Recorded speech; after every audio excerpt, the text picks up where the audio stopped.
ಈಗ ಊಟ ಮಾಡಕ್ಕೆ ಬಂದಿದ್ದೀವಿ ಬೇಲೂರಲ್ಲಿ. ಈ ಹೋಟೆಲ್ ನೋಡ್ತಿದ್ದೀರಾ, ಓಪನ್ ಕಿಚನ್, ಒಂಥರ ಮನೆ ನೋಡ್ದಂಗೆ ಅನಿಸುತ್ತೆ. ಅಂದರೆ ಹರಡ್ಕೊಂಡಿರ್ತೀವಲ್ಲ ಅಡುಗೆ ಮನೇಲಿ, ಹಾಗೆ ಹರಡ್ಕೊಂಡಿರೋ ಅಡುಗೆ ಮನೆ ಅಂತಲೇ ಅನಿಸುತ್ತೆ.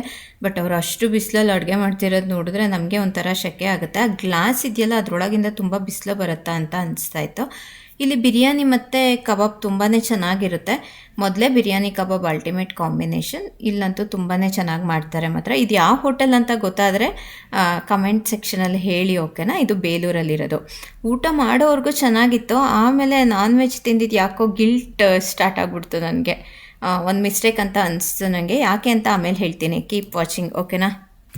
ಈಗ welcome back to my channel Deepu Kannada vlogs. Let's get into the vlog guys. ಇವತ್ತು ನಾವು ಚಿಕ್ಕಮಂಗ್ಳೂರ್ಗೆ ಹೋಗ್ತಾ ಇದ್ದೀವಿ.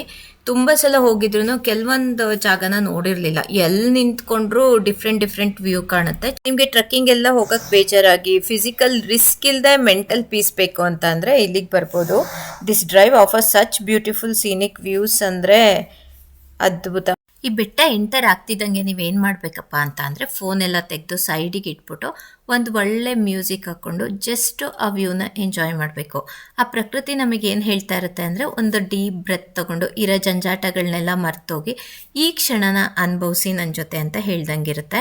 ಆ ವ್ಯೂ ಒಳಗೆ, ಆ ಬೆಟ್ಟದೊಳಗೆ ನಾವೇ ಕಳೆದೋಗ್ಬಿಡ್ತೇವೇನೋ. ಆ ಹಸಿರು, ಆ ಗಿಡ ಮರಗಳು, ಬೆಟ್ಟ, ಅಷ್ಟು ಸೌಂದರ್ಯನ ಒಟ್ಟಿಗೆ ನೋಡೋಕ್ಕೆ ಸಿಕ್ಕಿದಾಗ ಹೆಂಗೆ ಅನಿಸುತ್ತೆ. ಒಂಥರ ಕಣ್ಣಿಗೆ ಹಬ್ಬ ಅಲ್ವಾ. ಇಲ್ಲಿ ಹೋಗ್ತಾ ಮಧ್ಯದಲ್ಲಿ ರೋಡು ಸ್ಪ್ಲಿಟ್ ಆಗುತ್ತೆ. ಒಂದು ಬಾಬಾ ಬುಡನ್ಗಿರಿ ಕಡೆಗೆ, ಇನ್ನೊಂದು ಮುಳ್ಳಯ್ಯನಗಿರಿ ಕಡೆಗೆ. ನಾವು ಮುಳ್ಳಯ್ಯನಗಿರಿವರೆಗೂ ಹೋಗೋಕ್ಕಾಗಲಿಲ್ಲ. ಇಲ್ಲೇನು ನೋಡ್ತಾ ಇದ್ದೀವಿ, ಇದು ಸೀತಾಳಯ್ಯನಗಿರಿ ಅಂತ ಅನಿಸುತ್ತೆ.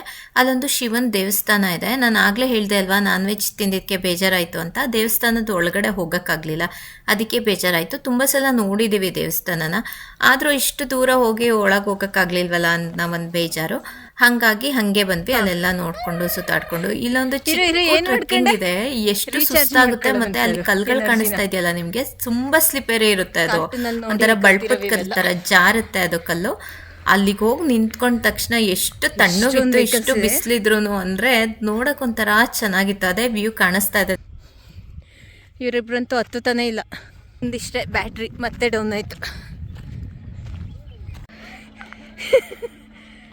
ಹತ್ತಕ್ಕಾಗ್ತಾಯಿಲ್ಲ. ಬ್ಯಾಕ್ಗ್ರೌಂಡ್ ಎಷ್ಟು ಬ್ಯೂಟಿಫುಲ್ ಆಗಿದೆ ನೋಡಿ.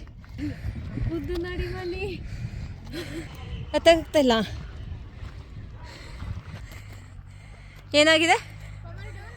ಎದಳು.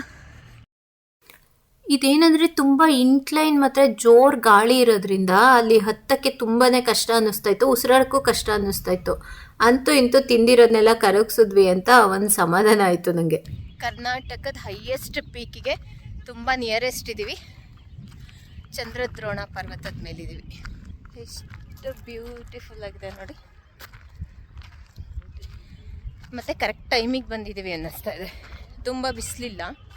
ಯಾವತ್ತಾದರೂ ಇಮ್ಯಾಜಿನ್ ಮಾಡ್ಕೊಂಡಿದ್ದೀರಾ ಪೂರ್ಣಚಂದ್ರನ ಬೆಳಕನ್ನು ಒಂದು ಪಾತ್ರೆಯಲ್ಲಿ ಹಿಡಿದಿಟ್ಕೋಬೋದು ಅಂತ?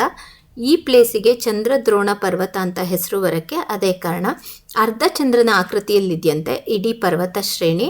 ಅದರೊಳಗೆ ಚಂದ್ರನ ಬೆಳಕನ್ನು ತುಂಬಿಟ್ರೆ ಹೆಂಗಿರುತ್ತೋ ಅದನ್ನು ಇಮ್ಯಾಜಿನ್ ಮಾಡಿಕೊಂಡೆ ಚಂದ್ರದ್ರೋಣ ಪರ್ವತ ಅಂತ ಹೆಸರಿಟ್ಟಿರೋದು ಇದಕ್ಕೆ. ಇಲ್ಲಿಗೆ ಬಂದಾದ್ಮೇಲಂತೂ ಕೆಲವೊಂದು ವಿಡಿಯೋ ಮತ್ತು ಫೋಟೋಸು ಮ್ಯಾಂಡೇಟ್ರಿ ಇವಾಗಿನ ಜನ್ರೇಷನಿಗಂತೂ. ಆದ್ರೂ ಅದನ್ನೆಲ್ಲ ಬಿಟ್ಟು ಹೊರಗಡೆ ಬಂದು ಇಲ್ಲಿ ಕೂತ್ಕೊಂಡು ಸುಮ್ಮನೆ ಆ ಪ್ರಕೃತಿ ಸೌಂದರ್ಯನ ನೋಡ್ತಾ ಕಾಲ ಕಳೆಯೋದ್ರಿಂದ ಎಷ್ಟೋ ಮನಸ್ಸಿಗೆ ನೆಮ್ಮದಿ ಸಿಗುತ್ತೆ. ಕಾಡು ಪ್ರಾಣಿಗಳು ತುಂಬ ಇದೆಯಂತೆ, ನಮ್ಮ ಕಣ್ಣಿಗೆ ಒಂದು ಕಾಣಿಸ್ಲಿಲ್ಲಪ್ಪ ಇಲ್ಲೆಲ್ಲೂ. ಇಲ್ಲಿ ಬೆಟ್ಟನ ಹತ್ತು ಇಳಿದು ಇಲ್ಲೊಂದಷ್ಟು ಫೋಟೋಸ್ನ ತೊಗೊಂಡಾದ್ಮೇಲೆ ಇನ್ನೊಂದು ಕಡೆಗೆ ಹೊರಡ್ತಾ ಇದ್ದೀವಿ. ಅಂದರೆ ಬಾಬಾ ಬುಡನ್ಗಿರಿ ಇದೆಯಲ್ಲ ದತ್ತಪೀಠ, ಆ ಕಡೆಗೆ ಹೊರಡ್ತಾ ಇದ್ದೀವಿ. ಅಲ್ಲೊಂದು ಬ್ಯೂಟಿಫುಲ್ ಪ್ಲೇಸ್ನ ತೋರಿಸ್ತೀನಿ. ನಾವು ಇದೇ ಫಸ್ಟ್ ಟೈಮ್ ಅಲ್ಲಿಗೆ ಹೋಗಿದ್ದು. ಆ ಕೆರೆ ಅಂತೂ ಎಷ್ಟು ಚೆನ್ನಾಗಿದೆ, ಎಷ್ಟು ಪೀಸ್ಫುಲ್ ಆಗಿದೆ ಅಂದರೆ ನೆಕ್ಸ್ಟ್ ಅದನ್ನು ನೋಡೋಣ, ಓಕೆನಾ. ಮುದ್ದುಗೆ ಏನೋ ಕಾಣಿಸ್ತಂತೇನೋ. ಅಮ್ಮನೆ ಸೇಮ್ ಶಿಂಕ್ಷನ್ ತರ ಇದೆ. ಯಾವ ಮನೆ ಅಲ್ಲಿ ಅದು ವೈಟ್ ಮನೆ. ಕಾರ್ಟೂನ್ ಎಲ್ಲ ಒಂದು ತಲೆಲ್ಲೇ ಇದಾವೆ. ಹೋಗ್ತಾ ರೋಡಲ್ಲಿ ಇದೊಂದು ಬ್ಯೂಟಿಫುಲ್ ಕೆಫೆ ಕಾಣಿಸ್ತು. ಕಾಫಿ ಕುಡಿಯೋಣ ಅಂತ ಹೋದ್ವಿ. ಅಲ್ಲಿ ಹಿಂದೆ ವ್ಯೂ ನೋಡಿಕೊಂಡು ನೀವು ಕುತ್ಕೋಬೋದು ಬೇಕಾದರೆ. ಅಲ್ಲಿ ಪರ್ ಪರ್ಸನ್ಗೆ ಸೀಟಿಂಗ್ಗೆ 500 ಮತ್ತು ಬಿಲ್ನ ಪರ್ ಪರ್ಸನ್ಗೆ 1500 ಮಾಡಲೇಬೇಕು ಅಂತ ಹೇಳಿದ್ರು. ಆ ವ್ಯೂ ನೋಡ್ಕೊಂಡು ಕುತ್ಕೊಂಡ್ರೆ ನಾವು ಅಲ್ಲಿ ಕೆರೆ ಹೇಳಿದ್ನಲ್ಲ ಅಲ್ಲಿಗೆ ಹೋಗೋಕ್ಕಾಗಲ್ಲ ಅಂತ ಹೇಳಿಬಿಟ್ಟು ನಾವು ಅಲ್ಲೇನು ಕುತ್ಕೊಳ್ಳೋಕೆ ಹೋಗಲಿಲ್ಲ. ಜಸ್ಟ್ ಈಚೆ ಕಡೆನೇ ಕುತ್ಕೊಂಡು ನಮಗೇನು ಬೇಕೋ ಅದು ಕುಡ್ಕೊಂಡು ಸ್ವೀಟ್ಸ್ ಏನೋ ತೊಗೊಂಡ್ರು ಮಕ್ಕಳು, ಅದೆಲ್ಲ ತಿನ್ಕೊಂಬಿಟ್ಟು ಬಂದ್ವಿ. ಮತ್ತೆ ಇಲ್ಲಿಂದ ನಮ್ಮ ಜರ್ನಿನ ಕಂಟಿನ್ಯೂ ಮಾಡೋಣ ಬಾಬಾ ಬುಡನ್ಗಿರಿ ಕಡೆಗೆ. ನಾನು ಹೇಳಲಿಲ್ವಾ, ಇದರಲ್ಲಿ ಡ್ರೈವ್ ಥ್ರೂನೇ ತುಂಬ ಚೆನ್ನಾಗಿರುತ್ತೆ. ನೀವು ಏನು ಒಂದು ಡ್ರೈವ್ ಆರಾಮಾಗಿ ನೋಡ್ಕೊಂಡು ಹೋಗಿ ಬಂದುಬಿಟ್ರೆ ಫುಲ್ ರಿಲ್ಯಾಕ್ಸ್ಡ್ ಅನ್ಕೋಬೋದು.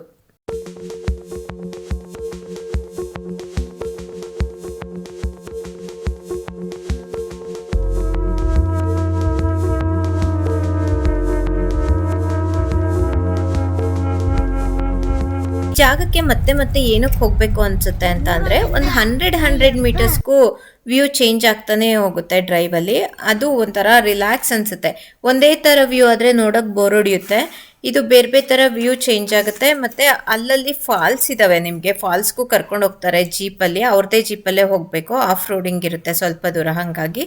ಬಟ್ ನಾವು ಫಾಲ್ಸಿಗೆ ಹೋಗಿಲ್ಲ, ತುಂಬ ಸಲ ಹೋಗಿದ್ವಿ. ಮತ್ತು ವಿಂಟರಲ್ಲಿ ಅಲ್ಲಿ ನೀರಿರೋದು ಇಲ್ವಲ್ಲ, ಹಾಗಾಗಿ ಹೋಗಲಿಲ್ಲ ನಾವು. ಮಾಣಿಕ್ಯ ದರ ನೋಡ್ಕೊಂಬಂದಿರೋರು ಹೇಳ್ತಾ ಇದ್ರು ಫುಲ್ ಅಂದರೆ ಫುಲ್ ನಲ್ಲಿ ನೀರು ಬಂದಂಗೆ ಬರ್ತಾ ಇದೆ ಅಂತ. ಹಾಗಾಗಿ ಅಲ್ಲಿಗೆ ಹೋದ್ರು ಇನ್ನೇನು ವೇಸ್ಟ್ ಅಲ್ವಾ ಅಂತ ಹೋಗಲಿಲ್ಲ. ಈ ಬೆಟ್ಟದ ಅಂಚು ನೋಡ್ತಾ ಇದ್ದೀರಾ, ಒಂಥರ ಮೆಸ್ಮರೈಸಿಂಗ್ ಅನ್ಸುತ್ತೆ. ಈ ಜಾಗ ಏನಂತ ಅಂದರೆ, ಇಡೀ ಬೆಟ್ಟ ವಿಂಟರಲ್ಲಿ ಒಂಥರ ಕಾಣಿಸುತ್ತೆ, ಸಮ್ಮರಲ್ಲಿ ಒಂಥರ ಕಾಣಿಸುತ್ತೆ, ರೈನಿ ಸೀಸನಲ್ಲಂತೂ ಕೇಳಂಗೆ ಇಲ್ಲ, ಅದ್ಭುತವಾಗಿರುತ್ತೆ. ಬಟ್ ವಿಂಟರಲ್ಲಿ ಸ್ವಲ್ಪ ಲೇಟಾಗಿ ಬಂದರೆ ಎಲ್ಲ ಮುಚ್ಕೊಂಡ್ಬಿಟ್ಟಿರುತ್ತೆ, ಏನೂ ಕಾಣಿಸಲ್ಲ. ಸ್ವಲ್ಪ ಬಿಸಿಲಿರ್ಬೇಕಾದ್ರೆ ಬಂದರೆ ಅಂತೂ ಒಳ್ಳೆ ವ್ಯೂ ಸಿಗುತ್ತೆ ಮಾತ್ರ ನೋಡೋಕ್ಕೆ.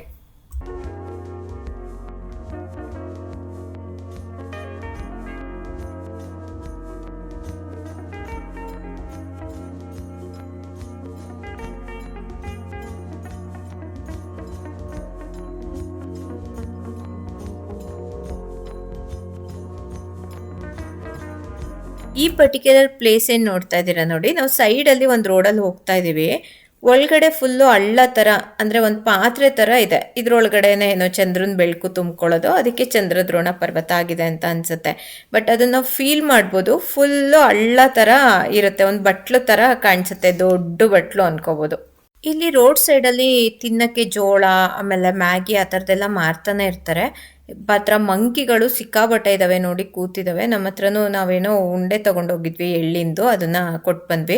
ಇವು ಕೊಡೋಕ್ಕೂ ಹೆದರಿಕೆ ಆಗುತ್ತೆ, ಕಿತ್ಕೊಳ್ಳೋಕ್ಕೆ ಎಲ್ಲ ಬಂದು ಕಚ್ಚೆ ಬಿಡ್ತವೇನೋ ಅಂತ ಅನಿಸ್ತಾ ಇರುತ್ತೆ. ಹೆದರಿಸ್ತವೆ ನಮಗೆ ಗೊರ್ರ ಅಂತ ಚೆನ್ನಾಗಿ. ಏನ್ರು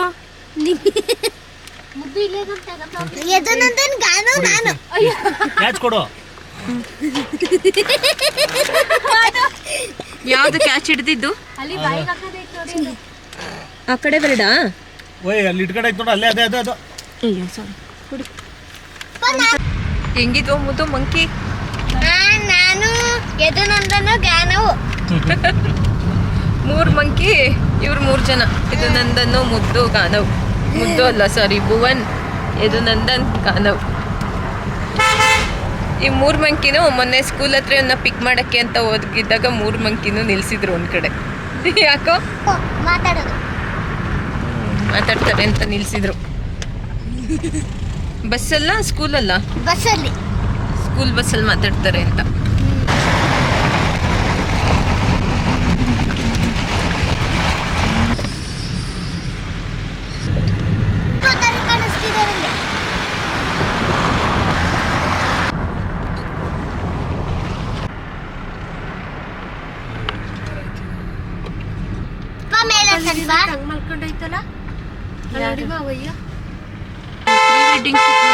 ನೋಡಿ, ಪ್ರೀ ವೆಡ್ಡಿಂಗ್ ಶೂಟ್ ಮಾಡ್ತಾ ಇದ್ದಾರೆ.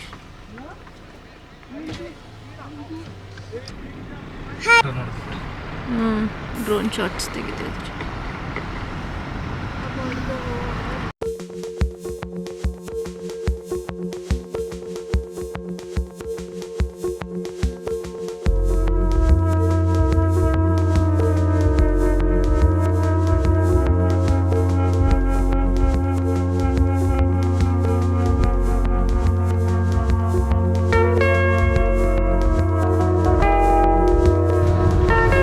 ಕೆರೆ ಅಲ್ಬೋದು.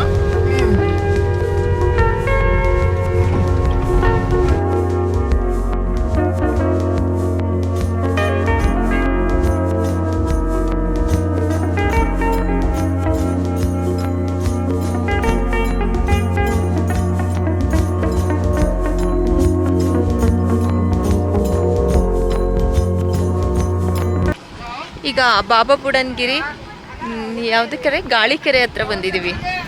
ಬಿಸಿಲು ಇಷ್ಟಿದ್ರು ಸಖತ್ ಕೋಲ್ಡ್ ಫೀಲ್ ಆಗ್ತಾ ಇದೆ. ಚಳಿ ಹೊಡಿತಾ ಇತ್ತು ಮರೀತಿ. ಸಖತ್ ಚಳಿ. ಇವ್ ಬಾರ ಈ ಕಡೆ ಸಖತ್ ಕೋಲ್ಡ್ ಅನ್ಸ್ತಾ ಇದೆ ಮಾತ್ರ. ನಾನ್ ವೆಜ್ ಇಲ್ಲಿ ಯಾವ್ದೋ ಒಂದು ಟೆಂಪಲ್ ಇದೆ, ಒಳ್ಳೆ ನಾನ್ ವೆಜ್ ಮಾಡ್ತಾ ಇದ್ದಾರೆ ಇವ್ರು. ಬರೀ ಇವ್ರ ಫೋನ್, ನನ್ನ ಫೋನ್ ಬಿಟ್ರೆ ಇಲ್ಲ ಅಂತ ಹೇಳದೆ.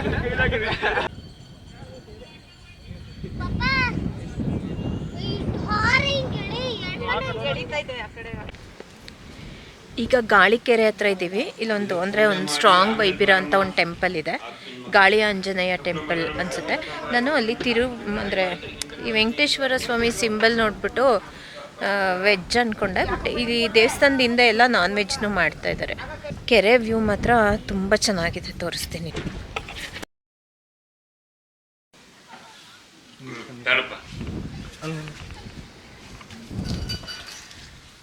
ಇಲ್ಲಿ ಕೊರಗದು ನಳ್ಳದು ಬಸ್ ಫಿನಿಶಿಂಗ್ ಮಾಡಿದ್ರು ಶಿವ ಬ್ರಹ್ಮ ಈಶ್ವರ ಅಲ್ಲಿ ತಿರುಗ್ತಾರೆ ನೋಡಿ. ಸ್ವಲ್ಪ ಹಿಂದೆಲ್ಲ ಚಪ್ಪಿಸಲ್ಲ. ಈಗ ಏನಾಯ್ತು 6 ತಿಂಗಳು 3 ತಿಂಗಳು ಒದೆ ಬಿಡ್ತಾರೆ. ಅದಕ್ಕೆ ಮನೆ ಒಬ್ಬಳು ಬೆಂಗಳೂರು ಅಹಂಕಾರ ಮಾಡೋದು, ತಿರ್ಗಾ ಬಂದು ತಪ್ಪಾಯ್ತು ವರ್ಷ ಬಂದವ್ರು ಕೋಟ್ ಕಡ್ಲಿ. ನನಗೇನು ಆಯ್ತು ತಾಳಿ. ಇಲ್ಲಿ ಮಳೆಗಾಲದಲ್ಲಿ ಬಿಟ್ಟರೆ ದಿನಾನು ಪೂಜೆ ನಡೆಯುತ್ತಂತೆ. ಮಳೆಗಾಲದಲ್ಲಿ ವಾರಕ್ಕೊಂದ್ಸಲ ಬಂದು ಮಾಡೋಗ್ತಾರೆ. ತುಂಬ ಕಷ್ಟ ಇಲ್ಲಿಗೆ ಬರೋಕ್ಕೆ ಮಳೆಗಾಲದಲ್ಲೆಲ್ಲ. ಈಗೇನೋ ರೋಡ್ ಒಣಗಿರೋದಕ್ಕೆ ಓಡಾಡ್ಬೋದು ಅಷ್ಟೇ. ಮತ್ತು ಒಳಗಡೆ ಇರೋ ದೇವರು ತುಂಬ ಸ್ಟ್ರಾಂಗು ಮತ್ತು ಪ್ಯೂರ್ ವೆಜ್ಜು. ಈಚೆ ಕಡೆ ಇರೋ ಈ ಬಂಟೆ ದೇವರುಗಳೇನಿದೆ ಇದಕ್ಕೆ ನಾನ್ ವೆಜ್ ಮಾಡಿಬಿಟ್ಟು ಹರಕೆ ಮಾಡ್ಕೊಂಡವರು ಸಮರ್ಪಿಸ್ತಾರೆ. ನಾನು ಹಿಂದೆ ನೋಡ್ತಾ ಇದ್ದೀರಾ, ಇದು ಗಾಳಿಕೆರೆ. ಹೆಸರೇ ಹೇಳೋ ಹಾಗೆ ಸಿಕ್ಕಾಬಟ್ಟೆ ಗಾಳಿ. ಕೆರೆ ಅಂದರೆ ಇನ್ನೇನು ಮ್ಯಾನ್ ಮೇಡ್, ಇದು ನ್ಯಾಚುರಲ್ ಆಗಿ ಫಾರ್ಮ್ ಆಗಿರೋ ಲೇಕ್ ಆ ಥರದ್ದೇನು ಅಲ್ಲ. ಇದು ಆವಾಗಿನ ಕಾಲದಲ್ಲಿ ನೀರಿಂದು ಇಲ್ಲಿ ಸ್ಟೋರ್ ಮಾಡೋಕ್ಕೆ ಈಸಿ ಆಗುತ್ತೆ. ಮತ್ತು ಇಲ್ಲಿಂದ ಇದು ಅಪ್ಪಲ್ಲಿ ಇರೋದ್ರಿಂದ ಡೌನಿಗೆ ನೀರನ್ನ ತಗೊಳಕ್ಕೆ ಈಸಿ ಆಗುತ್ತೆ ಅಂತ ಇಲ್ಲಿ ಕೆರೆನ ಮಾಡಿದ್ರಂತೆ ಆವಾಗಿನ ಕಾಲದಲ್ಲಿ. ವ್ಯೂ ಮಾತ್ರ ತುಂಬ ಚೆನ್ನಾಗಿದೆ. ಇಲ್ಲಿ ನೀಲಿ ಕುರುಂಜಿ ಹೂಗಳೆಲ್ಲ ಬಿಟ್ಟಿದ್ವಲ್ಲ, ಅವಾಗ ತುಂಬ ಚೆನ್ನಾಗಿತ್ತು. ಇಲ್ಲಿಗೆ ಬರೋಕ್ಕೆ ಸಾಧ್ಯನೇ ಇಲ್ಲ, ಅಷ್ಟು ಜನ ಅಷ್ಟು ತುಂಬೋಗಿದ್ರು. ಈ ಕೆರೆ ಹತ್ರ ಯಾರೋ ಒಬ್ಬರೋ ಇಬ್ಬರು ಬಂದಿರಬೇಕಷ್ಟೇ ಬಂದಿದ್ರೆ. ಇಲ್ಲಿ ಏನು ನೋಡ್ತಾ ಇದ್ದೀರಾ ಗಿಡಗಳು, ಇವೆಲ್ಲ 12 ವರ್ಷಕ್ಕೊಂದ್ಸಲ ಪರ್ಪಲ್ ಹೂ ಬಿಡುತ್ತಲ್ಲ, ನೀಲಿ.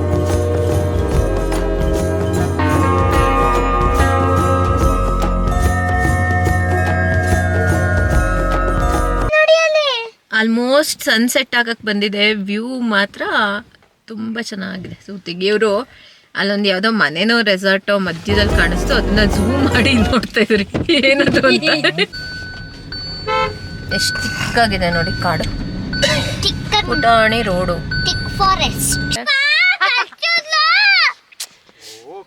ಅಪ್ಪ ಇವರಿಬ್ರು ಯಾಕೆ ಕರ್ಕೊಂಬಂದೆ ಅನ್ನಂಗೆ ಆಗ್ತಾ ಇದೆ ಇವತ್ತು. ಇಲ್ಲಿ ನೋಡಿ ವ್ಯೂ.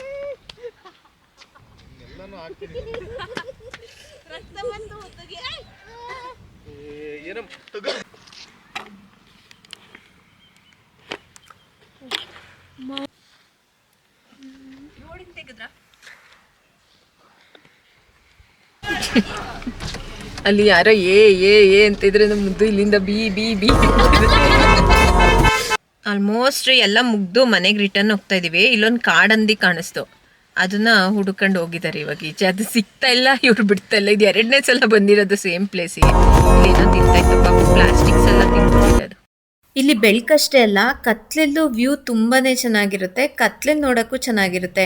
ಆ ಚಿಕ್ಕ ಚಿಕ್ಕ ವೆಹಿಕಲ್ಸ್ ಲೈಟಲ್ಲೇ ಒಂಥರ ಡಿಫ್ರೆಂಟ್ ಫೀಲ್ ಕೊಡ್ತಾ ಇರುತ್ತೆ. ಹೋಗ್ಬೇಕಾದ್ರೆ ಹೇಳ್ಕೊಂಡು ಹೋಗಿದ್ದೆ ಕತ್ಲಾದ್ಮೇಲೆ ಅಲ್ಲಿಂದ ಹೊರಡೋಣ ಅಂತ. ಕ್ಲಿಪ್ಪಿಂಗಲ್ಲಿ ಚಂದ್ರ ಎಷ್ಟು ಕಾಣಿಸ್ತಿದ್ಯೋ ಇಲ್ವೋ ಗೊತ್ತಿಲ್ಲ ನಿಮಗೆ, ಸೇಮ್ ಶಿವನ್ ತಲೆ ಮೇಲೆ ಇರುತ್ತಲ್ಲ ಹಂಗೇನೆ ಇತ್ತು. ಮತ್ತು ಈ ಒಂದು ಬ್ಯೂಟಿಫುಲ್ ವ್ಯೂ ಜೊತೆಗೆ ಈ ವ್ಲಾಗ್ನ ಎಂಡ್ ಮಾಡ್ತಾ ಇದ್ದೇನೆ. ಮತ್ತೆ ನೆಕ್ಸ್ಟ್ ವಿಡಿಯೋದಲ್ಲಿ ಸಿಗೋಣ. ಅಲ್ಲಿವರೆಗೂ ಬೈ ಬೈ ಗೈಸ್.